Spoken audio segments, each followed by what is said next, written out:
ધોરાજી ખાતે બિહારના મુખ્યમંત્રીના પુતળાનું દહન કરવામાં આવ્યું હતું, જેમાં પોલીસે પુતળા દહન કરનારા લોકોની અટકાયત કરી આગળની કાર્યવાહી હાથ ધરી હતી।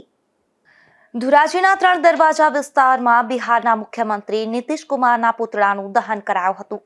બિહારના મુખ્યમંત્રી નીતિશ કુમારે લઘુમતી સમાજની યુવતીની ડોક્ટરની પદવી અર્પણ કરતા સમયે અચાનક હિજાબ ખેંચી લીધું હતું।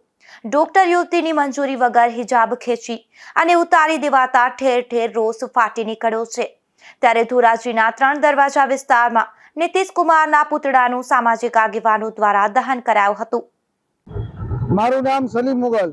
આજ રોજ ધોરાજી શહેરના વિવિધ સામાજિક અને રાજકીય કાર્યકરો દ્વારા બિહારના મુખ્યમંત્રી શ્રી નીતિશ કુમારનું પુતળાનું દહન કરવામાં આવ્યું હતું। હાલમાં જ બિહારના મુખ્યમંત્રી દ્વારા એક ડોક્ટરની પદવી એનાયત કરવા સમયે એક મહિલાનું હિજાબ અને બુરખો ખેંચવાનો પ્રયત્ન કરવામાં આવ્યો હતો।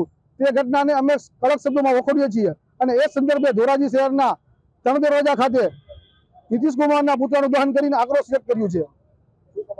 અમારી માંગણી એવી જ છે કે નીતિશ કુમાર દ્વારા માફી માંગવામાં આવે અને પોતાના મુખ્યમંત્રી તરીકેના પદ ઉપરથી રાજીનામું આપવામાં આવે।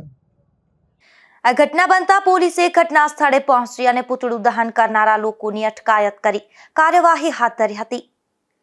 વિમલ સોંદરવા, ગુજરાત ન્યૂઝ, ધોરાજી।